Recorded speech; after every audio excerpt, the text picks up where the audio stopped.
আজ মন খুশি মনুর বসি মনুর মিলা অবসাদ রঙে কখনো কি ভাবতে পেরেছি আমার জীবনেও আজকের এই দিনটা আসবে, যাদের কিনা সবসময় চলচ্চিত্র জগতেই দেখে এসেছি, আজকে কিনা তার সাথে আমার নাটকের শুট হবে। আর এই ফুল ভিডিওটি দেখার জন্য স্কিপ না করে তোমাদেরকে দেখতে হবে। আসসালামু আলাইকুম, আমি আরুষা আরু। আজকে আমার লাইফের একটা বেস্ট দিন নিয়ে তোমাদের সামনে চলে আসলাম। কোথা থেকে যে কি হয়ে গেল কিছুই বুঝতে পারছি না। আমার ভালোবাসার মানুষেরা, তোমরা কি কিছু বুঝতে পারতেছো? আমি জানি এই নাটকটি তোমাদের সবার মন ছুঁয়ে যাবে। অনেক ছোটবেলা থেকে তাদের মুভি আমি দেখি এন্ড তাদের আমি খুব ফ্যান। ইভেন শুধু আমি না, আমার পরিবারের সবাই। আর আজকে আমাদের এই নাটকের নাম হচ্ছে বিধবার সংসার। লাইফের প্রথমবার নাটক করছি, এত বড় এক্সপিরিয়েন্স আর কি হতে পারে। ইভেন প্রথম নাটকই হচ্ছে এমন বড় মাপের মানুষদের সাথে। ইভেন তারা অ্যাক্টর হলেও বাস্তবে কিন্তু তাদের মন মানসিকতা খুবই ভালো। এই আরো পাড়ার বইসা রইছে, কাজ কাম নাই?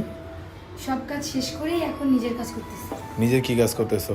এই যে সাকুরা বডি ক্রিম দিতেছি। এটা দিলে কি হয়? এটা দিলে হাত পা একদম ফেসের মতো একদম ফর্সা হয়ে যায়। তো এটা কি ছোটটা? এটা হচ্ছে glass skin permanent cream, famous একটা ক্রিম। এটা ইউজ করলে ফেসের মধ্যে কালো দাগ মানে মানে গর্তগুলো সব দূর হয়ে যায়। ইনস্ট্যান্ট 7 থেকে 10 শেড ফর্সা করে। মানে হাতও ফর্সা করবা, ফেসও ফর্সা করবা? দেখো আমার হাত পা একদম পুরো একদম সেম টু সেম। কই থেকে নিছো এই দুইটা প্রোডাক্ট? তো এই অরিজিনাল প্রোডাক্টগুলো তোমরা পেয়ে যাবে বিউটাল কালেকশন পেজে। তাই নাকি? হ্যাঁ, তোমাদের সুবিধার জন্য আমি তাদের পেজ টিকটকে মেনশন করে দেবো। এন্ড তাদের হোয়াটসঅ্যাপ নাম্বারটি হচ্ছে 09642127418। ওকে গাইস, দেরি না করে এখন নিয়ে নেন প্রোডাক্টগুলো। আমি সবসময় এটাই জেনে এসেছি রিনা আন্টি হয়তোবা বাস্তবেও এরকমই সেম, খুবই রাগী, খুবই বদমেজাজের একজন মানুষ। কিন্তু এমন কিছুই না, তার মতো ভালো মানুষ একটিও নেই। আর হ্যাঁ, সবাই তো বাংলার বউ ছবিটা অবশ্যই দেখেছো। তোমাদেরকে আমি কিছুটা নয়েজে দিয়ে দিচ্ছি। অনেকটাই বাংলার বউ ওই ছবিটার মতো আমাদের এই নাটকের কিছুটা কাহিনী। দেখুন, মনে হচ্ছে না যে উনি অনেক রেগে আছে। ইভেন এটা সত্যি হতে পারে, বাট এরকম কিছুই না। শুটের শেষে আন্টি আমাদের সাথে এতটা হাসি খুশি থাকে কি বলবো। ইভেন মারা তো মাই হয়, অভিনয়ের জন্য নিজেকে অনেকটা চেঞ্জ করতে হয়। আর এমনিতে ওনাকে এই অ্যাক্টরে বেশি পার্ট মানায়, তাই তো ওনাকে এটাই দেওয়া হয়। আর আমার তো অনেকটা ভালো লেগেছে আন্টির সাথে এই প্রথম কাজ করে। দেখেন, যাদেরকে আমি দেখার কথা কখনো ভাবিনি বাস্তবে, আজকে কিনা তার সাথে আমি এক জায়গায় বসে দাঁড়িয়ে শুট করছি। এই সব কিছুই হচ্ছে আপনাদের দোয়া এবং ভালোবাসায়। আশা করি আপু অ্যান্ড ভাইয়ারা আমাদের এই বিধবা সংসার নাটকটি অবশ্যই দেখবেন। আর এই নাটকটি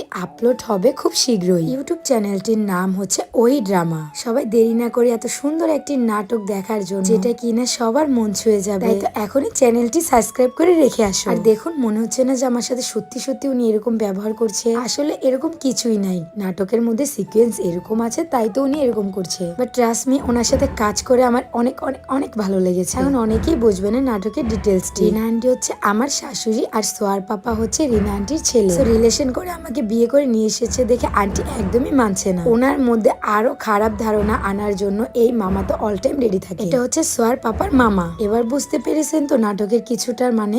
যেই ছেলে মেয়ে রিলেশন করে বিয়ে করে কিনা বাড়িতে মানাতে পারো না, তাদের জন্য এই নাটক। আর ভালোবাসা বিয়ের আগে পরে কখনোই দেখে না। দেখুন, ওনার সাথে এই সিনটা করতে গিয়ে আমার তো হাসতে হাসতে একদমই পেট ব্যথা হয়ে গিয়েছে। বাট এটা রিয়েলিটি যে আমি কখনো শিং মাছ কাটতে পারি না। আর এই অ্যাক্টরটাই হচ্ছে এখন আমাকে করতে হবে। দেখুন আমাকে মাছ কাটা কিভাবে শিখিয়ে দিচ্ছে। সিরিয়াসলি ওনার মতো মানুষই হয় না। উনি হাস্যকর এবং অনেক রাগীও, বাট ওনার মনটা খুব খুব খুব ভালো। আমরা শুধুমাত্র একজন অ্যাক্টরের অভিনয়টাই দেখি, আর এই সবকিছুর বাইরে যে একটা মানুষেরও তার ফ্যামিলি আছে, পার্সোনাল লাইফ আছে, এটা আমরা বাঙালিরা কখনোই চিন্তা করি না। আচ্ছা যাই হোক, এখন এই ঘাটিয়াটা দেখে সবাই বলবে যে এই ঘাটিয়াটা আবার এই নাটকের মধ্যে কি করছে। আসলে এই নাটকটার লাস্ট সিনে হচ্ছে আমি মারা যাব। ওই যে বললাম না, অনেকটা বাংলার বউ ছবিটার মতো। সবাই কিন্তু অবশ্যই নাটকটি দেখবা। আর নাটকটি দেখে কেমন হয়েছে সবাই একটু কমেন্টে অবশ্যই বলে যাবা। দেখতে দেখতে চলে এসেছি একদমই ভিডিও শেষ পর্যায়ে। সবাই ভালো থাকো, সুস্থ থাকো, আমাদের জন্য দোয়া করো। আল্লাহ হাফেজ, টাটা।